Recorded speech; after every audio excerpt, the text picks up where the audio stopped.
Hold on. All right, there we go. We are live right now. Got my Rollins shirt on. Yep, there it is. Yep, throwback in it. What's up, man? Not much. How we doing? Good, good. Crazy week or crazy couple weeks in the world of wrestling. It's been interesting. It's been very interesting. Ambrose wins the title. Yep. Come to And find it, out, Roman Reigns is suspended. yep. What's your thoughts? Wow. That was my initial thought. Get the fuck out of here was my second thought. Right. You just don't expect that, and I mean, it's good in a way that it happened because it really legitimizes the wellness policy. I mean, I remember a couple years back, maybe right after So, the but does it? Because the rumors after where Vince wants to cover it up. Vince tried covering it up. That's the rumors. No, yeah, I've heard it. I think it's ridiculous. I mean, I don't think it's ridiculous, like in terms of that's got to be a bullshit story. I mean, I think it's ridiculous that Vince would even go there, Yeah, you know. But he's a stubborn man. We know that. I know. He wants his guy. He wants his guy, and I mean, his guy is not meant to be the guy. His guy can be a player. There's no doubt this guy can be a major league player on this show, but he's not. He's not right now in that position. I don't know if he'll ever get there. He probably won't now because of how much I backlash. think you and I have, had conversations off of here, and we described it the best that he's always just going to be the Diesel to the Shawn Michaels. And Well, yeah, I know you don't feel pretty much the same way, but I think Seth Rollins is the guy. I think he's going to be the one, to be that, next John Cena. But I think I don't. It's going to be a different era. It's not going to be the same John Cena, Hulk Hogan type thing. It's going to no, be more like a Stone Cold, like kind of in the middle between both of those. That's what I think. yeah. And I mean, I think Seth is going to have a bright future, but I mean, if they play their cards right, honestly, Ambrose, in my opinion, has everything it takes to be the main guy in terms of he has that anti-hero type of vibe that people still love. He's not the clean cut and goody goody. Right. He's got a little bit of a rebellious side to him. He's likable. Right. Got a bit of a reluctance to him, but like you root for him. He's the underdog. I think people were loving him when he was taking the beatings from Brock Lesnar leading up to WrestleMania. And even though that match disappointed royally, Now we I know don't. why. The book. What? Now we know why. Well, yeah, but and I mean that's another topic we haven't talked about. Yeah, that was a surprising But one too. yeah, but we'll get to that. But I mean, like Yeah. I think Dean as the champion. This is actually I remember speaking with you saying that I really hope this was the path that they would try to take was that they would redirection where things were going if they really tried to put the belt on Reigns and the belt would somehow get to Dean Ambrose. Dean Ambrose would be the champion heading into the summer. Yeah, you Uh, you did. You did. will he leave Battleground as champion? I'm not 100% sure. I I don't think. I just hope it's not Roman. He's not even going to be there for the build. You can't give him that title back. Well, no, if you give him the title there, I mean, he's. I mean, the only way you're doing that is if you're turning him heel completely. But I think that we're headed in a direction probably where Reigns will drop out of the title picture, and that'll there will be something set up where he's clearly no longer involved with that story come the triple threat, which is disappointing. First of all, because this is a match that a lot of people wanted to headline WrestleMania, and it's only headlining Battleground. Right. This is like if you got, this is like if you had gotten like Steve Austin versus The Rock versus Triple H, and they put it on at like No Mercy. Yeah. Um, it's a match everybody wants to see, but you're just thinking to yourself like, why the hell are you saving it for like a B or an even C level show? Right. I don't know, but they booked it. They got impatient, and I think it made for an exciting filler. But personally, I would have probably waited for Dean to cash in at Battleground. If you go with the rematch clause for Roman, Rollins retained again to kind of write him off, and then Ambrose could have cashed in, and that way Reigns isn't even in the picture come SummerSlam, and he probably won't be anyway. But You don't think so? yeah, You don't think? I don't think he'll be. What? You don't think he'll be in the title picture come SummerSlam? No. I think, and this is where it's going to lead. I think WWE is really counting on Brock Lesnar at UFC 200 looking really strong and winning. He better look strong. That's all I got to say about that. If not, this is gonna make the world of wrestling just look like complete and utter pussies, pretty much. He dominated everybody. He dominated John Cena. He dominated Seth Rollins, The Undertaker, everybody. And now, if he goes in there and gets knocked out in the first round, that's a big risk. Yeah. I'm surprised they're willing to go here. Brock's credibility as a killer is really on the line here. I think if he wins here, I think that was what they were maybe going for. Was putting him in this match originally was going to be a way to either build up for Reigns to go over him if he won,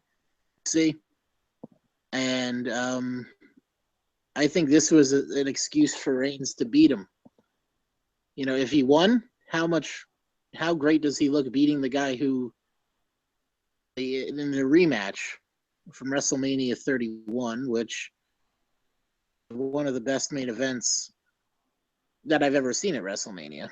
Without a doubt. Without a doubt. To both of them. I mean, even Reigns.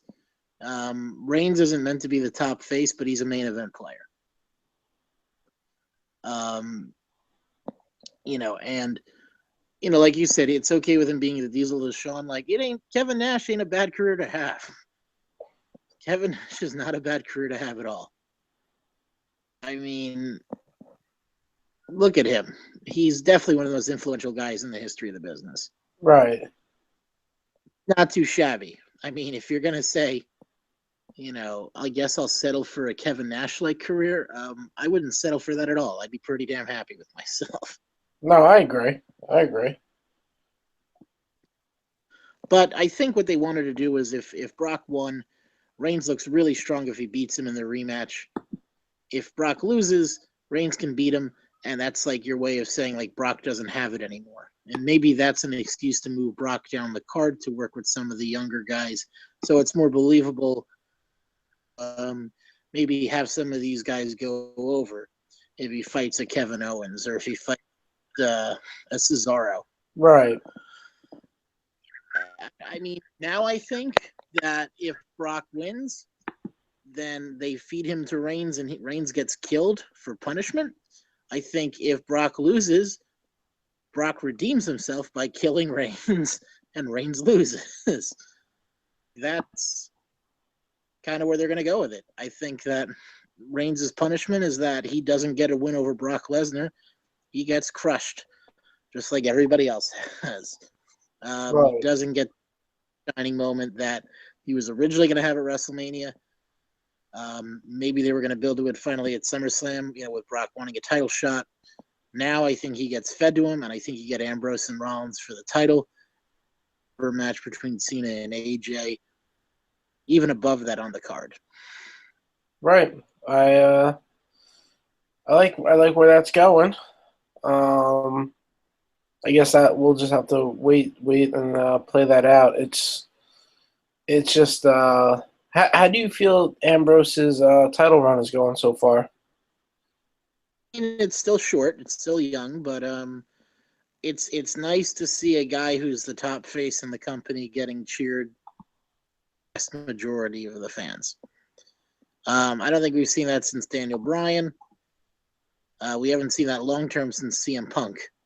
I don't count The Rock's run, considering he was on TV every other week. Bryan's was probably too short.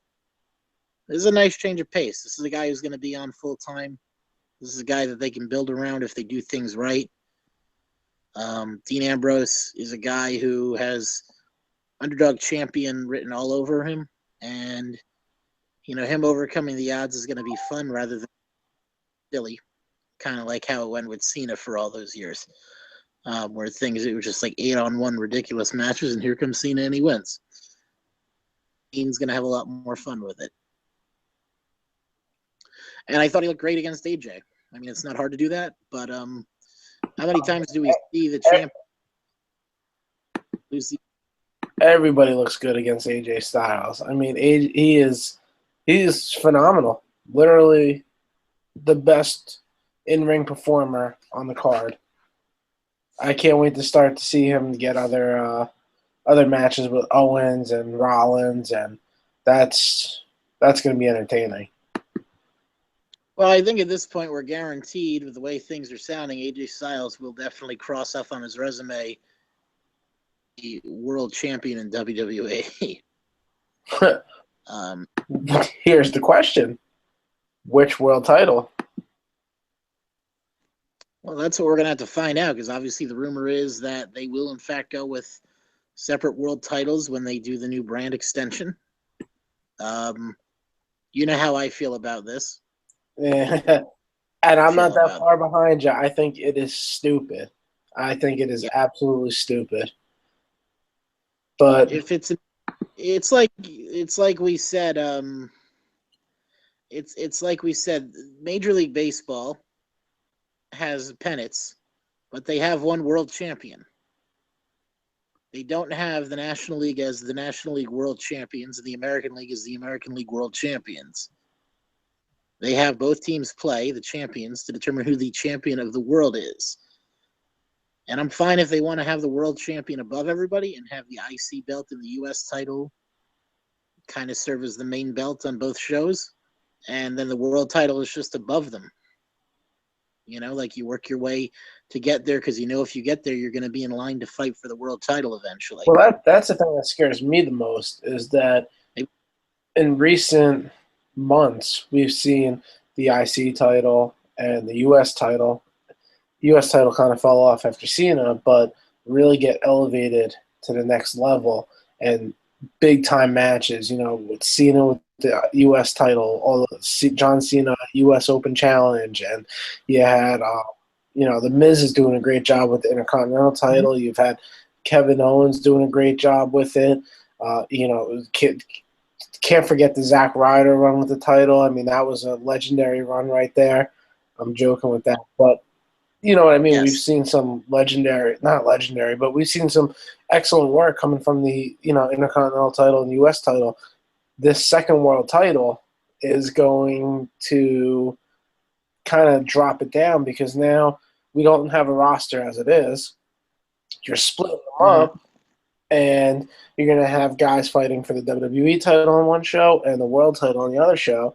Who's left to fight for the Intercontinental title or US title? Heath Slater, right. How's that going to go down? We saw in the original brand split how much those mid-card titles really got devalued after a while. They were meaningless after a while. I mean, they were props. I think about the last time they meant something. And ironically, like, the IC belt was used as a vehicle to put Randy Orton over. Mm-hmm. Right before he won the world title. And the US title, the last time I thought that was valuable during the original brand split, really elevated a guy, was when Cena had it. And then he lost it right so that he can go on to win the title against JBL. I mean, there were other moments here and there, but I thought Jeff Hardy did okay with the IC belt. I think MVP had a decent run with the US title when he was on SmackDown. I thought Morrison did okay with it. I thought Ziggler did okay with. I thought the Miz did a great job with the U.S. title actually, Yeah, but like very rarely did we see those mid card titles be used for the way they were meant to be used. How they were used in WWE and WCW back in the day, and that was really to elevate guys so you could believe that they could one day down the line really be real strong challengers for the world title. right. The title was the ultimate, Stepping stone. you know, It- yeah, you look at the guys that have held it in the past: Stone Cold, The Rock, Triple H, Shawn Michaels, Bret Hart. You know, all those guys held the IC title first. Then they won that, and and even going back further, like Savage and the Ultimate Warrior. A lot of people felt Mr. Perfect deserved a run with the belt, but he had the IC belt. he was a great Intercontinental Champion. Oh He was a yeah, great and I mean, performer. he was, Another one too that and deserved the belt, a great IC champion, the British Bulldog. yeah, a lot of the big guys. I mean, Owen Hart, Razor Ramon. I mean, guys that, and I mean, that made the belt more credible. These are guys we think of in such high standing. They never held the world title, but they were the Intercontinental Champion. Right. And I think them proved how valuable they were. So, I mean, and on the flip side with the U.S. title, WCW was good at giving it to guys like Steve Austin and Dustin Rhodes before they came over. And then you would even get guys like Sting and Flair challenging for the U.S. title on a regular basis, which meant how valuable that title was. On the WWF side, you wouldn't see like a Hulk Hogan go down and fight for the Intercontinental title. Right. But the problem was you know, when it came over to the WWE that you had those top tier guys that in WCW would be fighting for the US title. In WWE, they're fighting for the Intercontinental title. So now the US title in WWE just became like the European title. It's just another mid card belt, which when we didn't have the brand split, we really didn't need. And I think it just discredited the title. I mean, Cena really brought it back, and then they did a really shitty job. Nothing against them, but they did a really shitty job with Kalisto, and he did not hold that title well. Del Rio did not hold that title well, and I just lost interest in it again. well, I'm glad. I think Rusev's the right guy to have it again. I think it'll be good to kind of give him a revival. And I think the way he destroyed Kalisto really put over how much of a badass Rusev is again, because we forgot about that. And I think the title and him will kind of build each other's credibility up simultaneously. And that's the way it should be. The title and the man should kind of work together to build up the credibility of those two things. And I think we're going to see that. On the flip side, like you said, and I agree, I think The Miz is doing an amazing job as the Intercontinental Champion right now. And even though he's maybe the least talented out of all those guys in that division right at the moment, he's the best guy to have the title right now. Honestly, I'm going to agree and disagree with you. He is the least talented in-ring performer of those guys. Right. On the mic and charisma and that kind of talent-wise, he is far beyond anybody except maybe Kevin Owens that I would consider giving the title to. I just don't see Sami Zayn doesn't have that same charisma.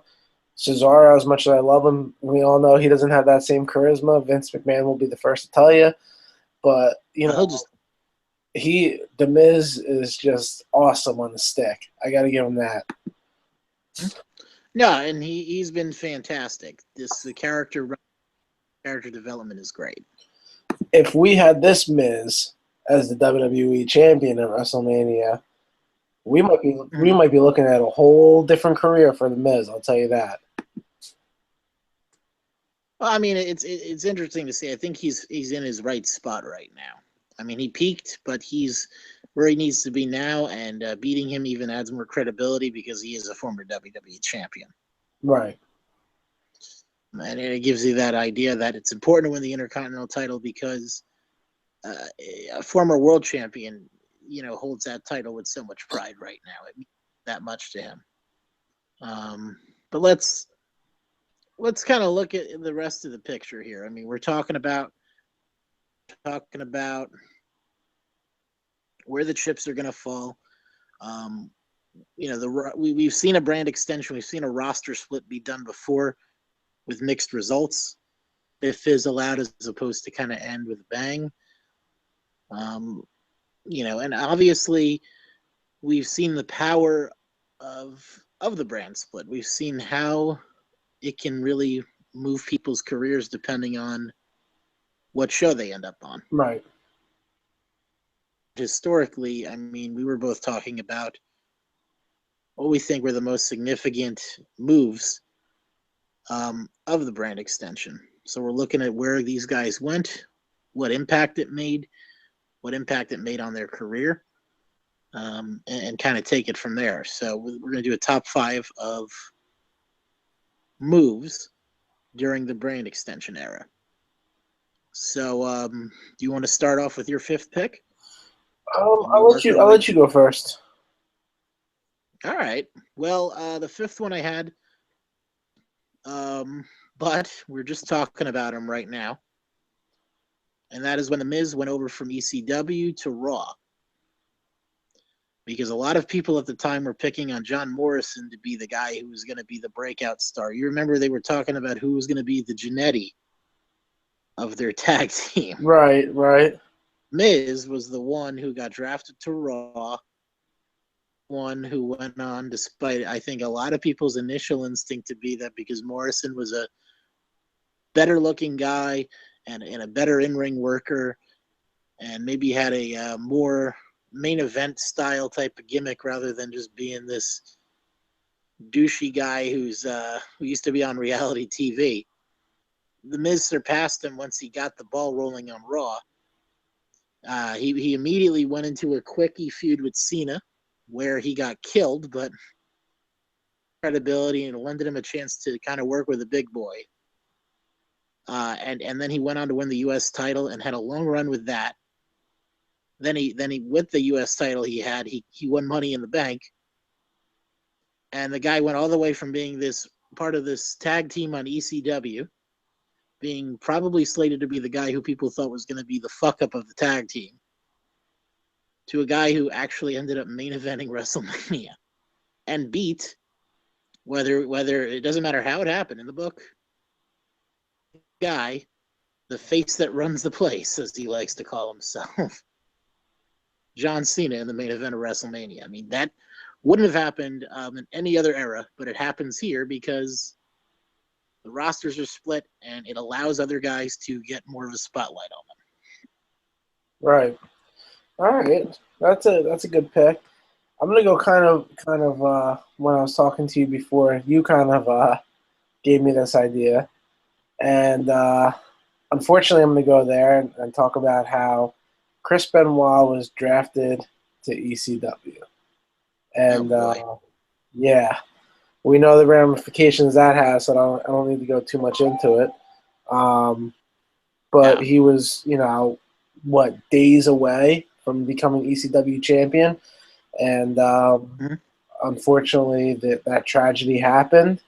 And do I blame the brand spread at all? No, I think it would have happened either way. But I think that it's just that was a memorable draft pick that had unfortunately terrible repercussions coming down to it. Well, it's just the timing, I think, and the planning of it all, and how much it changed the way things were going to go. Right. Likely, it kind of ties in a little bit to my pick for the 5th most impactful draft pick or move, I should say, was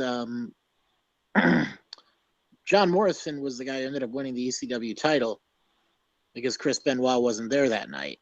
And John Morrison, because I think of that title run, was why a lot of people expected him to break out a little bit more than The Miz.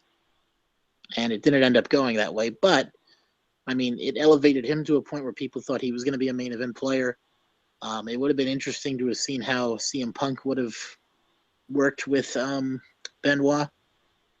But it definitely flipped around the way people looked at the brand. And it obviously changed the landscape of the company moving forward. So it's a valued point. For my fourth pick, I had Batista moving to SmackDown in 2005.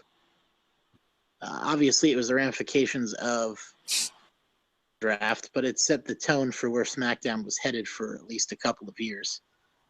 And how much Batista was going to stand out as being the face of the secondary brand. Batista, I think, was a guy that a lot of people, after main eventing WrestleMania, main eventing Raw, beating Triple H 3 times in a row, a lot of people, I think, were expecting him to probably be the cornerstone guy for a little while. But when he moved over to SmackDown, I think it was partly a decision that was made in terms of where the direction of the company was going to be headed, but also it was valuable because it showed that they had faith that SmackDown, which was very much looked at as a secondary brand by this point, it would only continue to look that way after a while.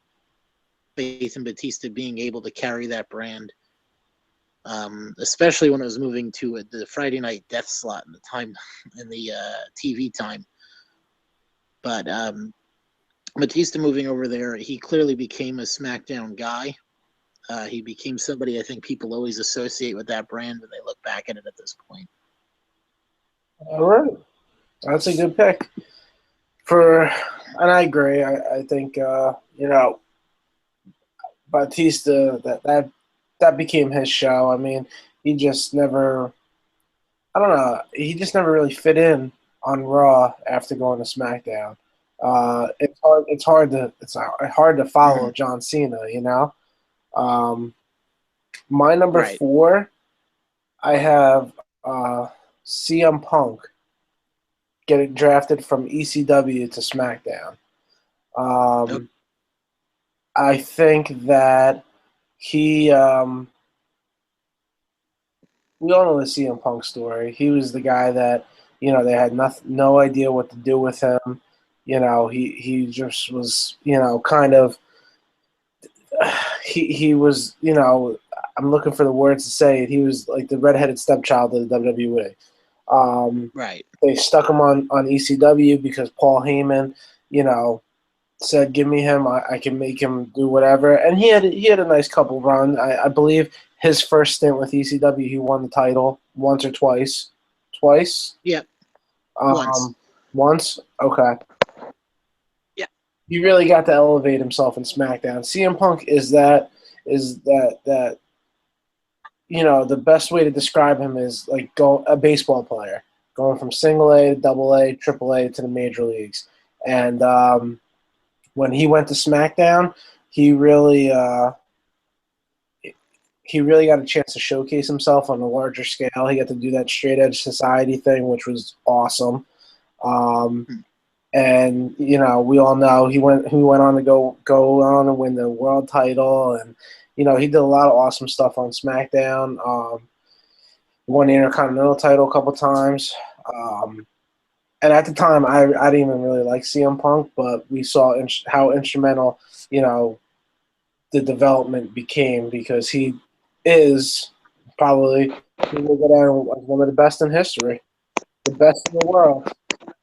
So that's my number 4. All right. My number 3 was, I know we was talking about Batista being the face of SmackDown. He overtook him as the face of SmackDown after he moved over, and that was Edge in 2007 when he cashed in the Money in the Bank after The Undertaker got injured and won the world title. And you think about Edge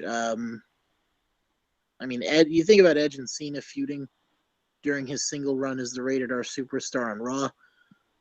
Edge pretty much ran the show on SmackDown. Everything with Vicky Guerrero, his runs with the World Heavyweight Championship. I think about his matches with Jeff Hardy. I think about his matches with The Undertaker, with the Hell in the Cell, and him getting chokeslammed into hell. I think about him wrapping up his career over there. SmackDown and Edge, it was his chance to kind of shine as being the star of the show after being the second fiddle to John Cena on Raw, after he had really elevated himself into the main event, and we really got to see a lot of Edge, a lot of different sides to him, and a lot of his capabilities. And I think he just owned it once he had the chance to move over there and kind of break out on his own. Yeah, we all know. Looking back now, we all know, the story of Edge and how great he was. And the only problem I had with him going to SmackDown is I could tune in every week and watch him and Cena go at it. Those two had a chemistry in the ring. It's like watching. It really was the closest thing you'll get to watching Austin and The Rock. I mean, they put on some great matches. My number. I'm sorry, I don't want to cut you off, but since we're talking about it, you're two guys that we just talked about back to back. And I mean, this could be a whole other top 5 for another time, but in his top rival, do you pick Punk or do you pick Edge? I pick Edge. 100%. I pick Edge. I still go with Punk, even though I love his work with Edge. Really? Okay. Maybe after this top 5, we'll get into that a little bit before we get into our mock draft. All right. All right. My number 3 is not a draft pick. In fact, this superstar revolutionized the brand split, and he didn't get drafted. He said he is not wrestling on Raw, and that was the WWE champion at the time, Brock Lesnar. Brock Lesnar took his WWE title and became exclusive to SmackDown. And obviously, we saw how that ended up. It revolutionized the brand split. I mean, it gave us 2 world titles, which you and I both agree that we absolutely hate. And the world title did a great job when it was on Raw. I will say that. I think that, the way that they utilized it with Triple H and, having, they had the first draft, they had a great roster. They had the younger guys on SmackDown, and they had the older, more established guys on Raw. And I think they utilized the world title really well there. However, as time went on, I don't think that obviously having 2 world titles was the best idea. And unfortunately, I think that's where we're going again now, so we don't learn from our past mistakes.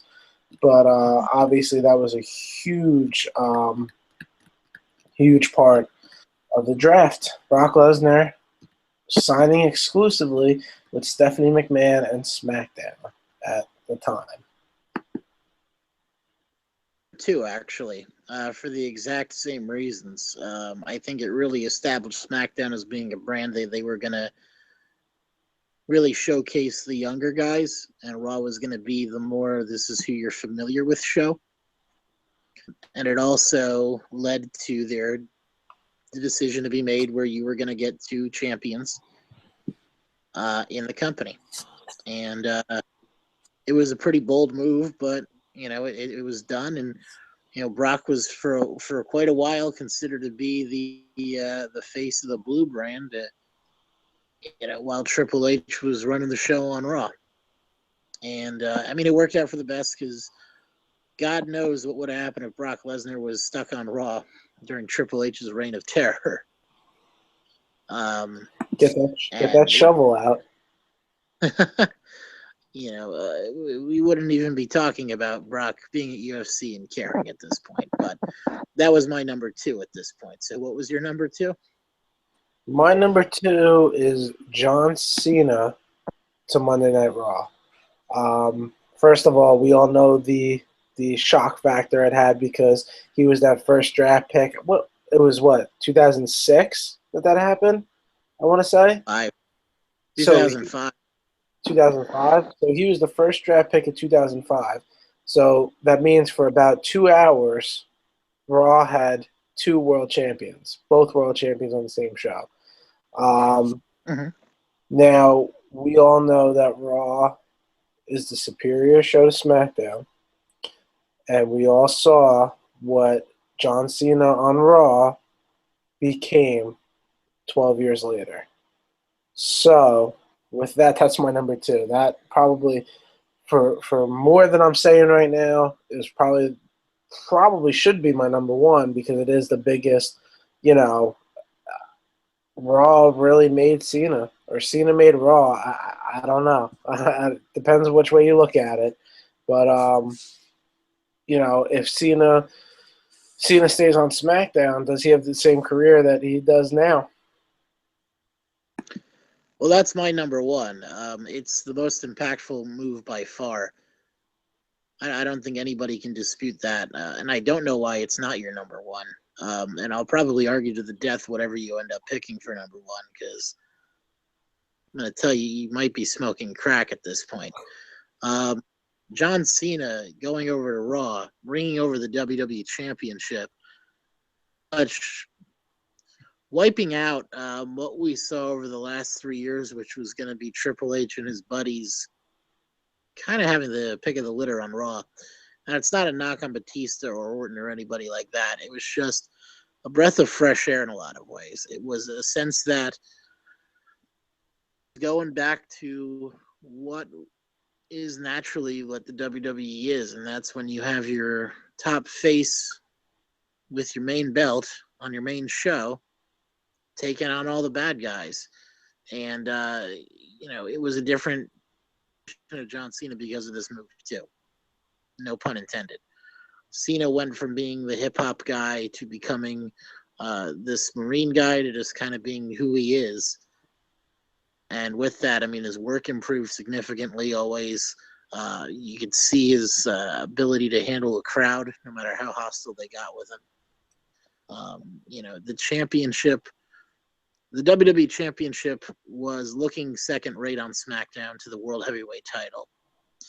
And that seemed a little weird because the WWE title is still technically the title that has the lineage of the Hogans and the Bret Harts and the Steve Austins and The Rock and Shawn Michaels. And, the fact that the World Heavyweight title is kind of being looked at as the main belt was a little strange. So the guy coming over and reestablishing that and also establishing himself as the main guy in the company, bar none, I think it definitely led to eventually Raw being so far ahead of SmackDown you couldn't even make it look competitive between. Yeah, no, I agree. My number 1 is my number 1 solely because it is the number 1 draft pick of all time. When you saw The Rock get drafted to SmackDown in the first draft, he was drafted by Vince McMahon. What? He fucking filmed like The Rundown or something like 2 weeks after he got drafted. It was still the most revolutionary draft pick because it was the first draft pick. It was the first draft pick. Book. It's fucking stupid. All right? It was the first ever draft pick. But it's not the most significant. Like, that's saying that just because George Washington was the first president, he's the best one ever. Or, and George Washington is a great president, but Lincoln's probably better than him. Lincoln is like when Cena went to Raw. All right, well, with that being said, The Rock is still my number 1 pick when he was drafted to SmackDown by Vince McMahon. And the reason for that is because it was the first time we've seen a draft pick. We really didn't know what to expect. We've fucking seen draft picks in other sports. We know what a draft looks like. We didn't know what to expect it in wrestling to look like. We didn't know what was going to happen. It was significant because it meant The Rock was never going to be a full-time wrestler again. That too. All right. So, yeah, that's our top 5 for the week. And mine just got buried, just like everybody who has ever wrestled John Cena or Triple H. Bring out the shovel. That was fucking shit. Oh, my God. All right. So what did you want to talk about? You want to talk about the top 5 Cena challengers? Oh. Like, well, we wanted to get into the draft, but my question was, since we were talking about how great the Cena Edge feud was,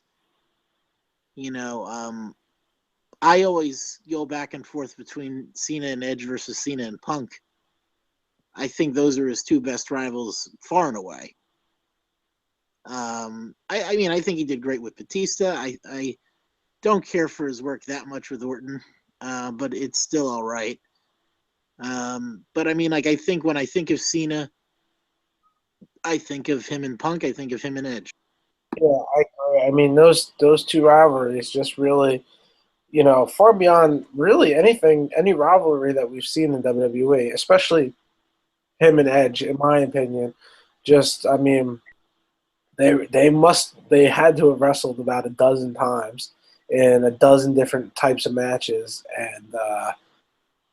and I could sit here on the network, which I'm actually watching now. I'm watching Nitro when the NWO Black and Silver, circa '99 came out. Vince Russo. Yeah, Vince Russo was on here, but he doesn't show his face on camera. You just hear the voice. So, it's the powers that be. The powers that be, yes. Vinny Roo. But yes, I think that, Cena and Edge, I could watch that on the network over and over and over again. They're a TLC match, and they were in Boston, and Edge won that. And then the next month, they were in they were in where? Toronto, and Cena beat him in Toronto, and just the whole stories behind it. And, Edge came out and had that rated R spinner belt. I mean, it just doesn't get better than Edge and Cena all day. No, and I love those 2. I mean, we got some great stuff, and I think it was great in terms of seeing Cena really be established with a great rival early on in his career. But when you see, I think that like we saw Punk and Cena kind of feuding a little bit when they did the new Nexus stuff, and we kind of saw a little bit of Punk leading a younger charge against Cena, but then obviously the Money in the Bank, the holdup, if you will, with him wanting to take the title with him when he left. You could really see how legitimate I think the competition was between those 2 guys. And Punk clearly wanted Cena's spot. Cena clearly thought Punk was good, but Cena clearly thought he deserved it more. And you could see it in their promos. And those guys delivered every time they fought, just like Cena and Edge did. Cena and Edge is maybe a little bit more old school of like an evil heel fighting a good face. But Punk and Cena is very much a rivalry of 2 guys who want that top spot more than anything. The guy who's got it doesn't want to relent and give it up to the guy who wants it maybe a little bit more.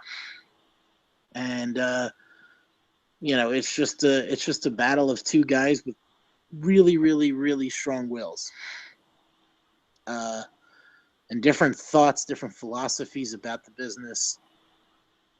Just a really interesting dynamic. No, and I agree. I definitely agree. I think either feud you really can't go wrong. I mean, unfortunately, both of those feuds we'll never see again. Yep. But you can rewatch them on the WWE Network. Well, how That's much right. again? How much was it? Nine Uh, 14, 985, something like something like that. that. Yeah, thought so. Right now, I'm actually watching Jeff Jarrett versus Chris Benoit in the ladder match for the U.S. title, and Jarrett just beat Benoit. Wow. Yeah. So, and can only relive it on the network, baby. No, WWE is not paying me to wear their gear and support their channel, but this honestly is the best thing to have if you're a wrestling fan. You can just Oh yeah. relive it all, and now you're gonna get 2 pay-per-views a month. How about that? Yeah. How do you feel about that? It's overkill. Yeah, I agree. Like this is all overkill, and I don't know why. It's gonna be a lot. It's gonna be a lot. All right, so I guess do we want to get into our mock draft? Yeah, I mean, let's look at who we think is going to go to which show. Okay, well, here I like what we talked about. I'll do SmackDown. Mm-hmm. You do Raw. Okay. You get, we'll one of us will get the first pick, Okay. and we'll go back and forth. Um, Rumor has it WWE has contacted a bunch of superstars to come back. Yes. Do we want to take a guess and draft maybe one or two each returning superstars, not currently on the roster? Well, I mean, I don't know how solid it really is, so I wouldn't. I don't want to take that risk. Okay, so you want to go just off the roster. Yeah. My next question is going to be: when we originally talked about this, we were both under the impression that there was only going to be one world champion. Yep, well, now we know that is not the case. Or we Right. strongly assume that this is not the case. Right. So, let's just say, for argument's sake, the WWE champion will be Dean Ambrose heading into the draft. Okay. So let's kind of just assume this, because I mean, where do you expect the WWE championship? Which show do you expect to land the WWE championship? And which show do you expect to revive, I guess, the World Heavyweight title? I would hope WWE would be smart and leave the WWE Championship on Raw. Okay. Raw is a superior show. WWE Right. Championship is a superior title. However, it seems that they want SmackDown to revamp in ratings and skyrocket. So I believe that the WWE title will end up on SmackDown, and Raw will get the World Heavyweight title. You know what I think could very well happen? What's that? I'm assuming you're going to draft Dean Ambrose first. Am I right? Nah. No, Because I you want wasn't the going to. Because I personally don't think Dean Ambrose. I don't know. but you want, if you're a responsible Yeah, chief you want off, yep, you want the WWE championship, correct? correct. So you're probably going to draft Ambrose first, Right. right?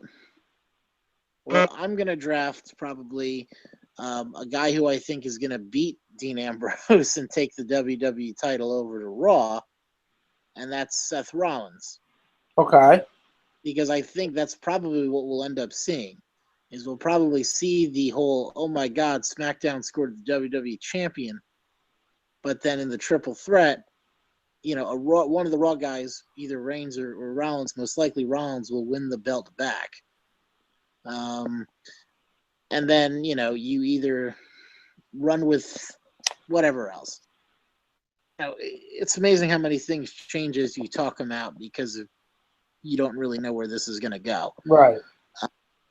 But yeah, let's kind of take it from there. We'll do 10 quick picks and just kind of see how it looks, and then we'll wrap things up with your special watch of Vince Russo's WCW. All right. So All right. you got first dibs because you're SmackDown. You're the younger child. So go ahead. All right. So I already have Ambrose, and you already have Rollins, correct? That's correct. Yeah. So we're on to pick number 2. Pick number 2 is going to be John Cena. See, I mean, and that's the problem because I would take AJ Styles, and then we ruined that feud. Yeah, well, that's risk you got to take. So, I mean, for the sake of not screwing things up completely, I will take Roman Reigns. okay. So then I will take AJ Styles. Take Brock Lesnar with my 3rd pick. All right, my 4th pick, you got Brock Lesnar. I would take Kevin Owens. All right. I'll ruin that feud, but no, but I will take The Miz. The Intercontinental Championship will stay with Raw. I will take the United States Championship, and I will bring over Rusev. I will believe that Stephanie is running SmackDown. I will believe Shane is running Raw. I believe that rather than keeping the Authority on one show, the Authority will try to take over both shows because Triple H will be on Raw to feud with Shane and lead to a match heading into SummerSlam. I like that. I like that. I like it a lot. What is this, pick 5? Yep. You have your part-timer in Brock Lesnar, so I will pick a part-timer in The Undertaker. It's fair. He's back on the brand that he was the part-timer on. It's kind of where he belongs. Number 6, if he's healthy and he's ready, I'll take Randy Orton. All right, number 6 for me. 7. 6. 6. I will take Cesaro. Good pick. Good pick. So I noticed we're almost going in the way that the original draft went, where Raw gets the more veteran guys and SmackDown's going younger. Yeah. 7th pick, I'm going to take Sami Zayn, though, to get a little bit more youth in there. Okay, that was going to be my next pick, so good one there.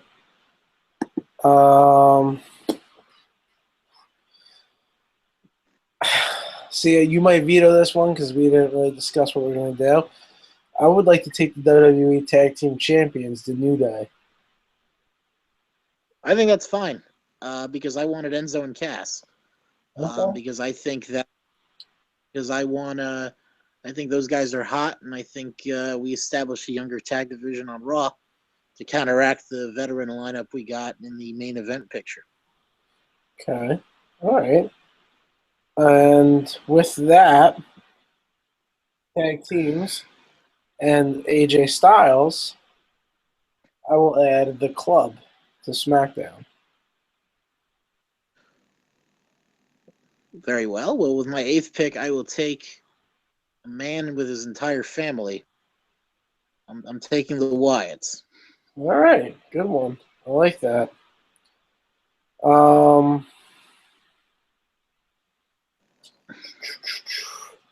With my 9th pick, I will take Kurt Angle because apparently he's coming back or he's not coming back. We don't know. No, I'm not going to take him. But you know what? If he's healthy and ready to go, don't say it. I don't know who you're gonna say. I was going to say Neville. Oh, fine. Yeah, you can take Neville. This is my 9th pick. I'm going to take who I thought you were going to say all along, and that's Steve Blackman. All right. You can't. All right. No. Veto. You know it. Draft pick? Yeah, he's not on the roster. He could be. He's not doing anything else. All right, with my 9th pick, I will pick. Hey, did Jericho go back, or is he still hanging out? I think he's still hanging out. I'll take Jericho. All right. With my ninth pick, I will be the first to do it. Which actually, I think in WWE it'll go sooner. But I'll be the first to do it here. Oh shit, woman, aren't you? I am. I am. I am going to take it, and I know I should take the women's champion, but I already have the tag belt, so I'm not going to do that to you. But I will take Sasha Banks, who I Figured you were believe will win the women's title at SummerSlam anyway. And No, you're probably so there we go. right. So I take Sasha as my ninth pick. Well, I don't really like Charlotte that much, so screw it. I'll draft Bailey. She could lead men's division. All right, with my 10th and final pick, I'm going to take the guy that has been totally misused since WrestleMania, and that's Baron Corbin. And you could take Dolph Ziggler because I am done with that feud. Well, I ran out of draft picks, and I think he just automatically got picked to SmackDown. Oh fuck! It looks like we're getting Ziggler and Baron Corbin 100 at SummerSlam. It's Baron Corbin Dolph 200 at UFC 200. Oh god, poor Dolph. So I mean, I think we'll still see that. I think we'll still see. Now, yeah, I mean, we figured that out. Obviously, my plan is to use Enzo and Cass to build a new tag title to counteract that one. You think Sasha will have the women's title by then, so we'll have to probably create a new women's title. Maybe the NXT women's title becomes a new WWE women's title. Or they bring back the Divas title. Oh man, we just got rid of it. It was the ugliest fucking belt ever. But yeah, I mean, this is I do agree. I think Cena's headed to SmackDown to give it instant credibility. But I think that I think by the time they do a draft next year, he'll be right back on Raw. It's kind of like, do you remember when Triple H was on SmackDown for that 1 year? Yeah. Yep. It's just meant to kind of give a break a little bit. I think the top of the card with Reigns and Rollins kind of being the guys, having Hunter kind of lurking around still gives some familiarity to Raw. I think with Zayn and Enzo and Cass, it'll probably give a new flavor with the NXT guys. The Miz is your comedy fodder. Here's the problem. Like, I think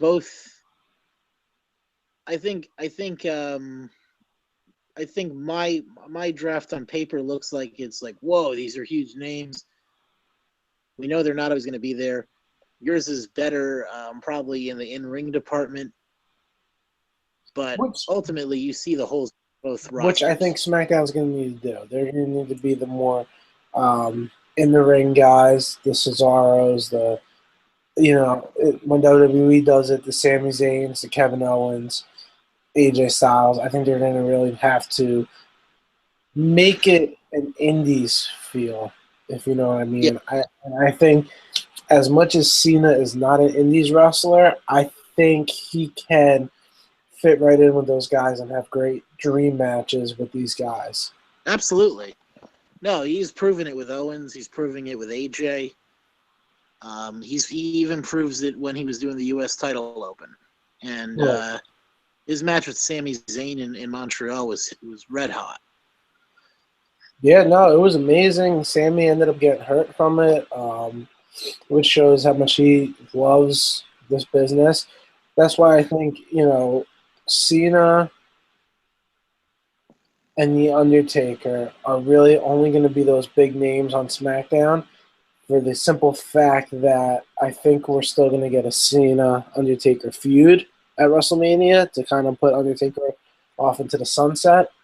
Right. I think up until then, Cena will have a lot of great matches with a lot of young stars. I really do think where SmackDown's going to become the mainstream NXT. I think you're going to see a lot of NXT talent on SmackDown, which that's why I think that they should have the World Heavyweight title and not the WWE title. But they want the ratings, so I'm pretty sure you're going to see that. And you know what? Give Dean Ambrose a lengthy run on SmackDown, and maybe AJ Styles can get a nice little title run. There is one reason why I would only be okay with the WWE title staying on SmackDown. How's Because that?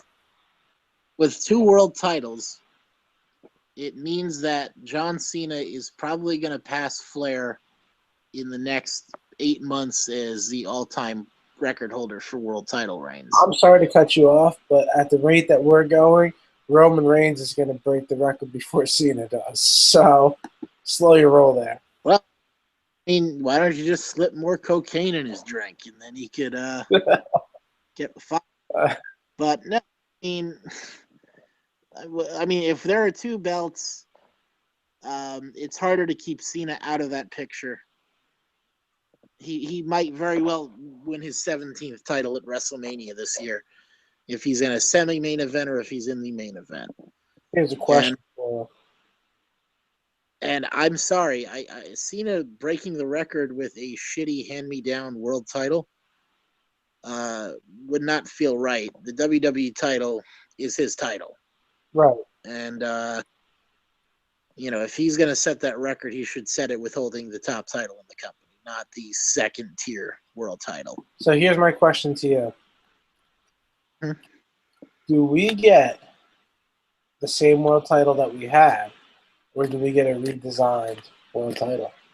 You know what? I mean, there were those leaked photos of the old school, like the pre-Attitude Era, the Winged Eagle title. Yep. I don't like it in silver, so if they were going to do it and they whip it out in gold, I'd be perfectly fine with that. I love that design. That design is great childhood memories for me. If they brought that back, I'd be okay with the WWE title on Raw. Because that belt to me is still, in my opinion, that is the definitive WWE Championship belt. I tell you what I don't want to see. I do not want to see, and they already did this with the women's title, I do not want to see 2 of the same looking belts just called a different thing on both shows.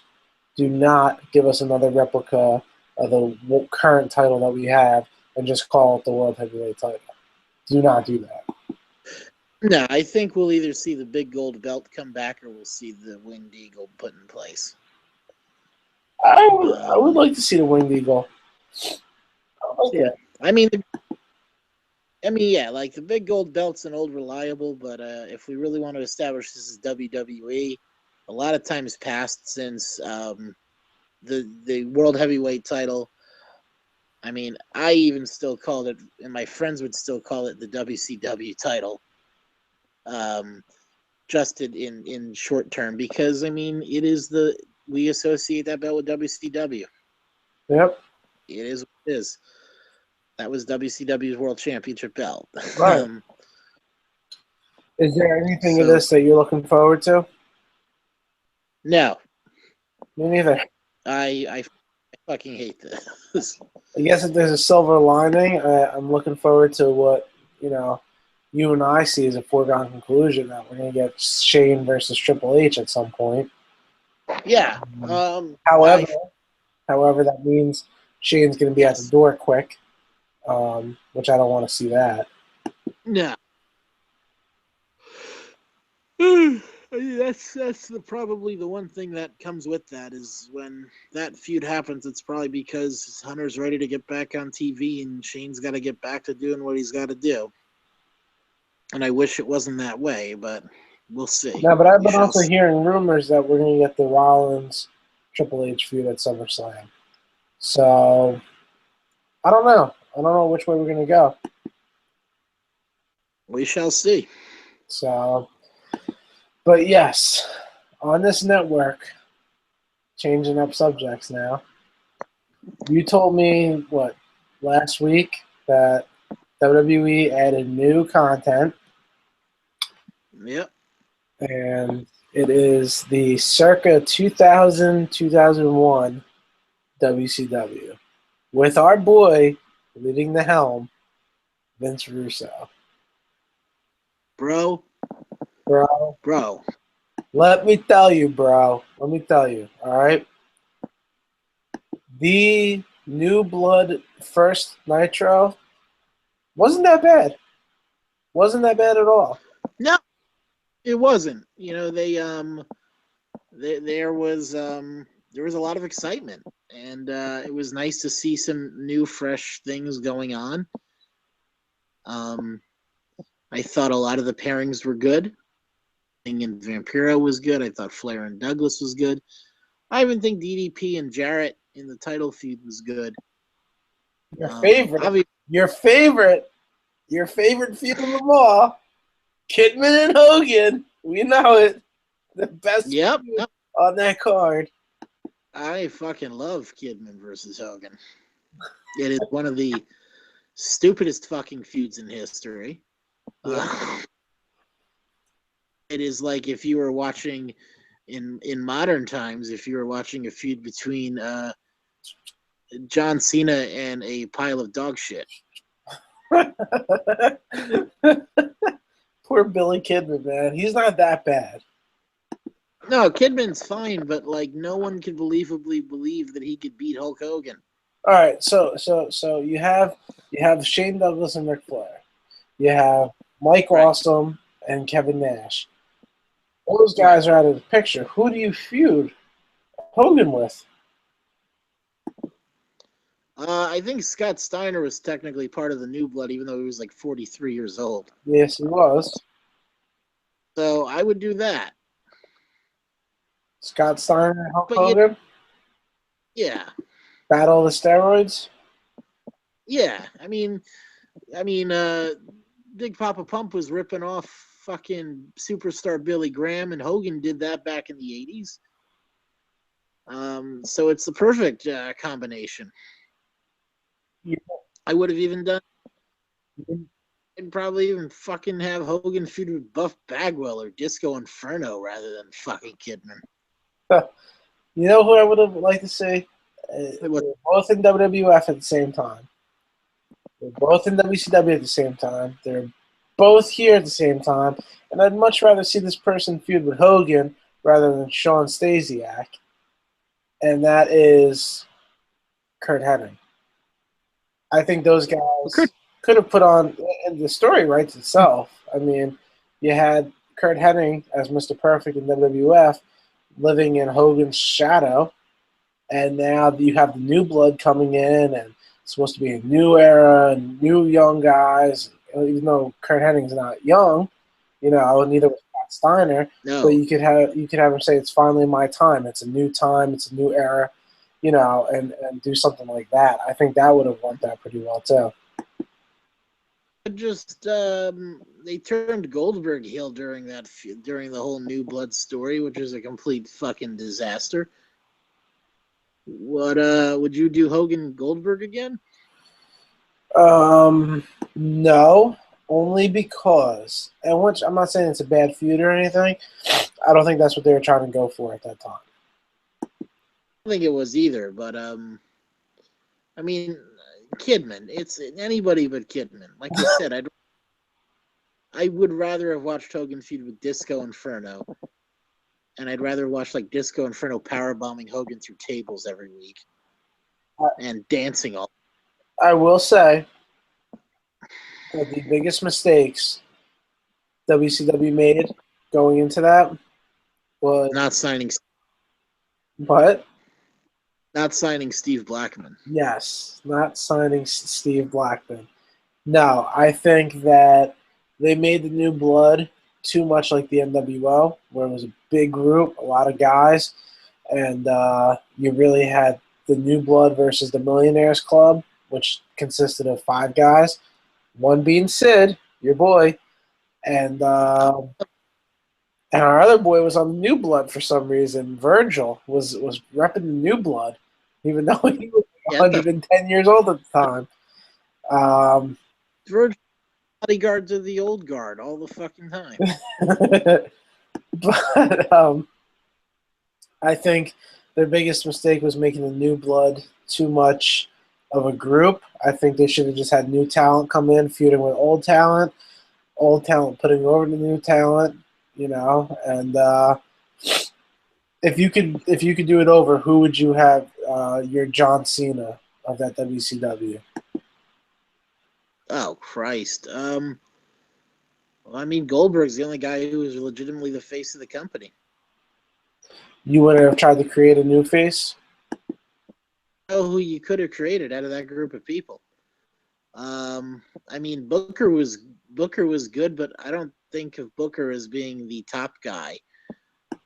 I think Steiner was good, was well cast as a heel. Right. I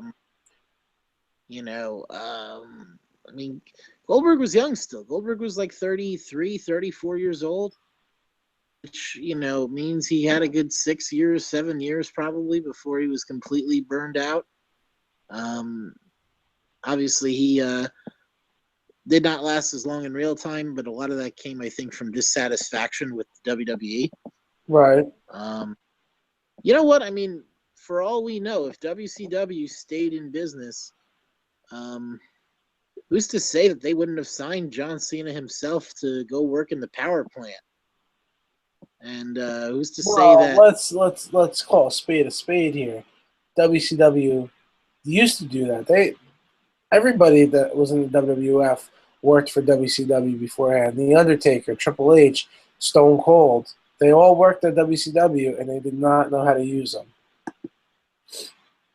But if Vince Russo, bro, is writing the book, bro, it's a little different, isn't it? I bet he gives Cena some great, serial rapist gimmick, and he's on his way. Bro. John Cena, bro. He would have formed the new NWO, bro, with Steve Blackman and Just Incredible at his side. That's right. And Virgil as bodyguard. Oh, that's the only way to do it. I guarantee you Cena would have had his rap gimmick and Virgil would have been like his Flavor Flav. Oh, God. I think they could have used Mike Awesome differently. Yeah. Buff Bagwell differently. I liked Buff Bagwell. He was, Buff had the look. Buff was, I don't know. Buff was the stuff. As he would say, yeah, yes. Buff was the stuff. Actually, speaking of, he's appearing on Nitro right now. Oh, God. On my TV screen, Mean Gene Okerlund's about to interview Buff the Stuff Bagwell. No Judy Bagwell yet. No Judy Bagwell. Well, no Judy Bagwell. So, what do you think about our next episode? We take a crack into Vinny Rue's head and try to rebook the new blood of WCW, the 2000 to 2001 era of WCW. It's the greatest challenge of all time. I think we need to watch a few more of his episodes and figure out what the hell he was going for. I can tell you one thing right now. I would Yes. not have David Arquette win the WCW World Title. This much I agree with. So let's do this. Let us watch. Next time we podcast, we will do a live watch of the April 17th, 2000 Nitro. Okay. And we will try to figure out what in the God's name is Vince Russo going for. And see if there's any way that episode could be reworked. Okay. What went well, what went wrong, what went horribly wrong. There's places where we say, you know what, this was the best he could have worked with, but maybe I would have done this a little differently, and try to just tweak the show so it either makes more sense or it actually has a chance of being good. And this could be an ongoing sub-series that we do. Maybe every other episode we'll be trying to dive into this and hopefully put together a bigger picture. Right. I think it'll be great because we'll probably laugh our asses off considering how horrible it was. What do you want to do for a top five next week? If we're gonna stay in the WCW um, agenda, what's a good top five Top, with this? um, hmm, um, Top five worst WCW gimmicks of all time. all right. Mike Awesome will be on that list I quite a was bit, just gonna say we already know who number one is gonna be. and probably who number 2 is. They're the same guy. The Fat Chick Thriller. That 70s guy. Yep, I gotta say that'll probably be high up there on the list. Oh yeah, should be an interesting review. So what else we got? Anything? Did we cover everything? Oh, I think we actually got everything in there. Yeah, Wow. 5 hours later. there it is. There it is. Well, we gotta get ready for this draft. When is it? July 19th? July 19th. 3 weeks ago. 3 weeks to go. It's gonna be crazy. Yep. It's gonna be very unentertaining. I'll tell you that. Yes. So, all right. I guess this is where we will stop the show. Thank you for everybody who is going to take the time out to watch this, if anybody. If not, well, I still have fun doing it anyway. So, um, We had a good. this is the Fat Chick Thriller, Mike Awesome, and this is my man Steve Blackman, and we're gonna call that a show. We're gonna wrap it up. We are out. All right. See you guys next time.